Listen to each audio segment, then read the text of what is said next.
салма сатып алып эле ошол биздики дүкөндө атат. Эми бүгүн андай дүкөндөрдү иштетишин кереги жок. Бүгүн продукт, основной продукт барлар жанагы антимонополия комитеттен көзөмөлдүк алып аткан продуктлар барбы? Ошол продуктлар гана необходимый бүгүн. Анан эми баардык алма, жанагындай жашыкча сатып аткандын баарын ачып бере турган болсок, дагы эле болбой атат. Ошондуктан биз минимальный деңгээлге түшүрүп атабыз. Основной жана мен айткан продуктлар саткан магазиндар иштейт, калгандарын баарын жапканга барат.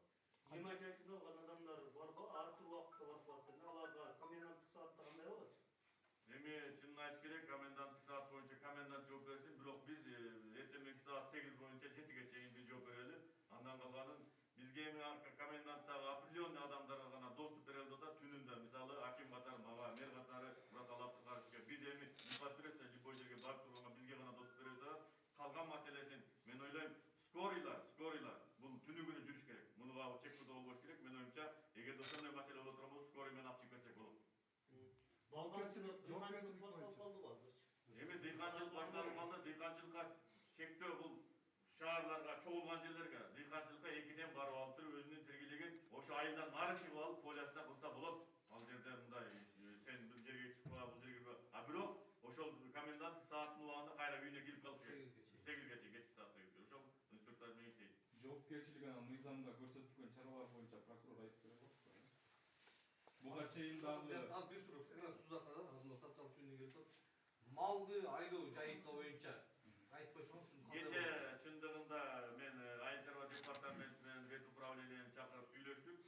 Мал чарбасындагылар менен түзмө-түз байланышта болгула. Анан именно ушу чек ара жана посттор менен айдабастан башка линия түзгүлө дагы байланышты камдантабы. Эгерде машинасы менен айдай тургандар болсо, ар бир машинаны кое бербестен, наоборот, жөө айдап өткөндө көбүрөөк айдап өткүлө деп атабыз, чтобы адамдын санын минимизацияга түшүрүш үчүн ушундай кылып атабыз. Ал эми бул жолдор боюнча илгертен иштеп жүргөн жолдорубуз бар, ошолор менен айдаганга рекомендация берип, Facebook баракчаларына уже чыгара баштайбыз. Келип суроо бияка, прокурор сөз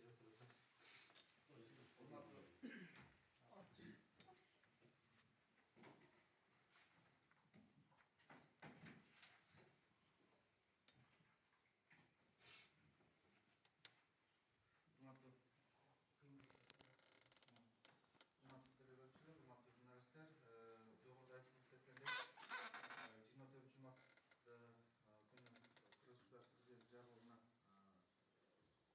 чыккан ал жарлыктын талаптарына ылайык биздин Кыргыз Республикасынын прокуратурасы төмөндөй жүктөлгөн, башкача айтканда, жарлыкта белгиленген убактылуу чектөөлөрдү ишке ашыруу чараларды көрүүдө мыйзамдардын сакталышын көзөмөл жүргүзүү. Тактап айтканда, мына жарлыкта ар бир беренеде ар бир талаптар көрсөтүлгөн, ошолордун так аткарылышы прокуратурага жүктөлгөн. Ал эми баягы комендантский часта кандай нарушение болсо, кандай бир бузушулуктар болсо, кандай чара көрүү боюнча сиздер сурап атасыздарбы? Мен айтат элем, мен азыр ушул жерде комендант ички иштер органдарына жүктөлгөн жана тиешелүү кызматкерлерге жүктөлгөн комендантский часталар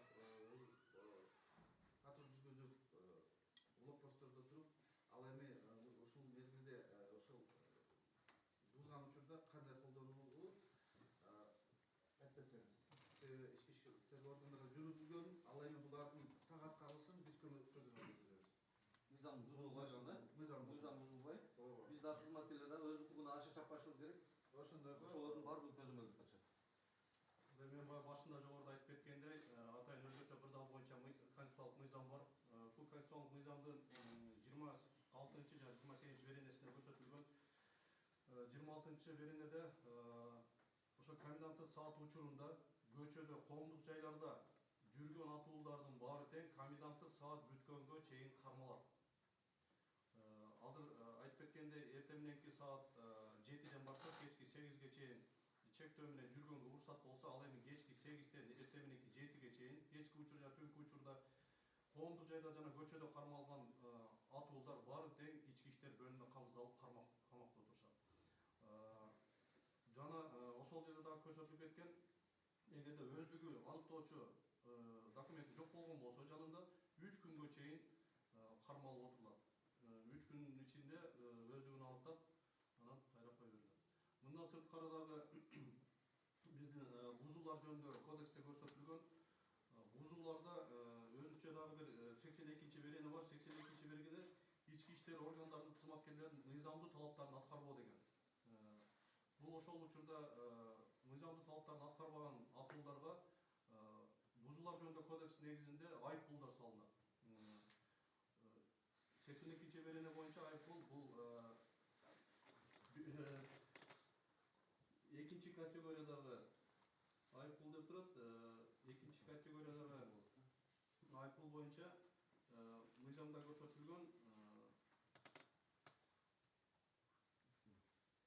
3000 сом 3000 сом айып пул салынат.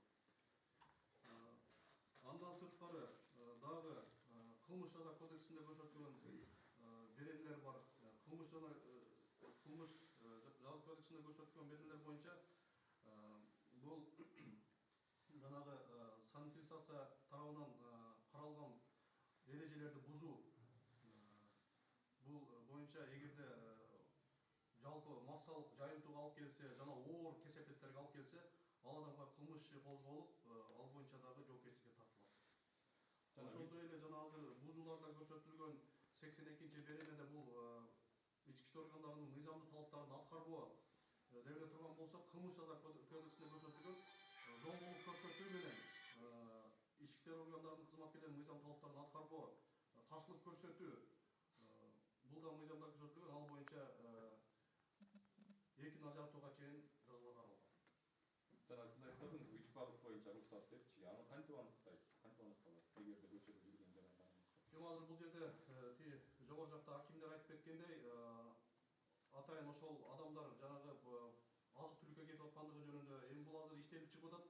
Кошумча жанагындай бир өткөрүү бланкаларды иштеп атышат. Эгерде ошол өткөрүү бланкалары боюнча ал жерде көрсөтүлөт да, каяка чыгып атат, эмне себеп менен чыгып атат, анкета толтурулуп, ошол анкетанын негизинде иш жүргүзүлөт.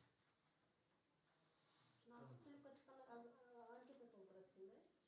Азык түлүккө барам. Ооба, ошондой болуп калат. Эми азыр бул жерде акимдер деле айтып атпайбы, бир жергиликтүү айылдардан келиш үчүн атайын ага адамдар бөлүнүп, жана автотранспортто бөлгөнгө аракет кылабыз деп атышат. Ошону менен тиешелүү болгон адамдар бул жака азык түлүккө келгенге уруксат болуп калат. Ал эми жана ооруп аткандар боюнча дагы эле жогоруда айтып берилгендей, тез жардам кызмат тарабынан жардам көрсөтүлөт да. Банктар иштейби? Банктар боюнча мен маалыматым жок. Банктар боюнча мындай деп чечтик. Кээ бир банктар өздөрүнүн жумуштарын өздөрү эле токтотуп атат.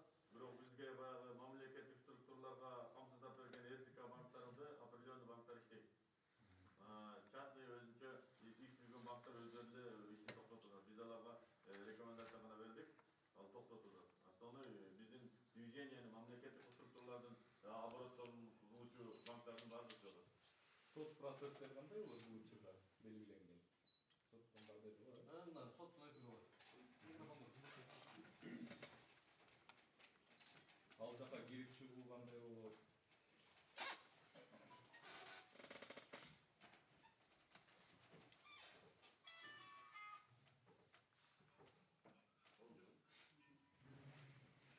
Саламатсыздарбы, урматтуу журналисттер.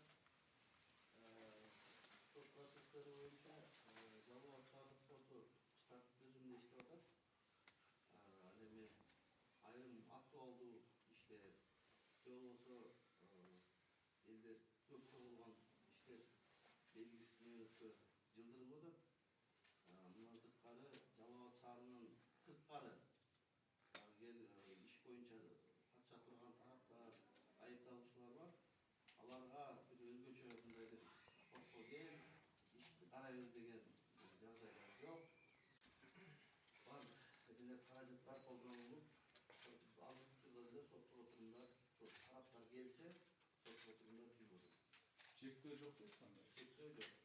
Штаттык режимде. Ошондо канча ишти калтырып атасыңар белгисиз мөөнөткө? Азыр бүгүнкү өзүңүздөр жакшы билесиздер, абал бүгүн киргизилди. Буга чейинки иштин каралган эмелер бир аз башкача болчу. Эми бүгүнкүдөн баштап бүгүн кечке чейин анализ жүргүзсөк, мүмкүн кийинки жолугушууларда мүмкүн айтышыбыз мүмкүн. Шаарга райондордон шаарларга келип иштеп кетип аткандар кандай кирип чыгат?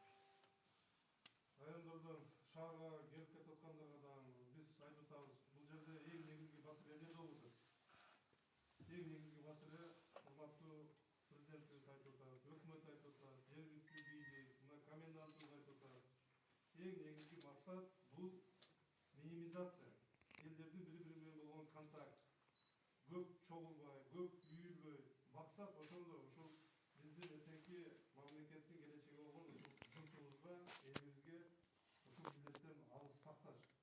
Ошонун негизинде бүгүнкү күндө мына менин кесиптештерим айтып кетти, бул жерде кээ бирки мекеме уюмдар токтолду. Ошондуктан биз азыр шаардын тургуну Сузакова барып, Сузак районуна барып, Сузак районунун тургуну шаарга кирип деген маселе биринчи орунда эмес. Бул убактылуу көрүнүш. Анткени кээ бирки мекеме уюмдар өздөрү бүгүнкү күндө баягы отпускка берип атат кимдир бирөөсүнө эскертме берип, биз убактылуунча ушул кайсы бир мекеме жабылып аткан тууралуу билдирүү таратып, анын негизинде ушул мына азыр 15-апрелге чейин деп атабыз. Кудай буюрса баары жакшы болсо, андан кийин баардык өзүнүн жумушуна кайтып, күнүмкү мурункудай турмуш тиричилигин, мурункудай жумушун кыла берет. Ага чейин убактылуу чектелип турушка туура келет. Мен бул жерде дагы бир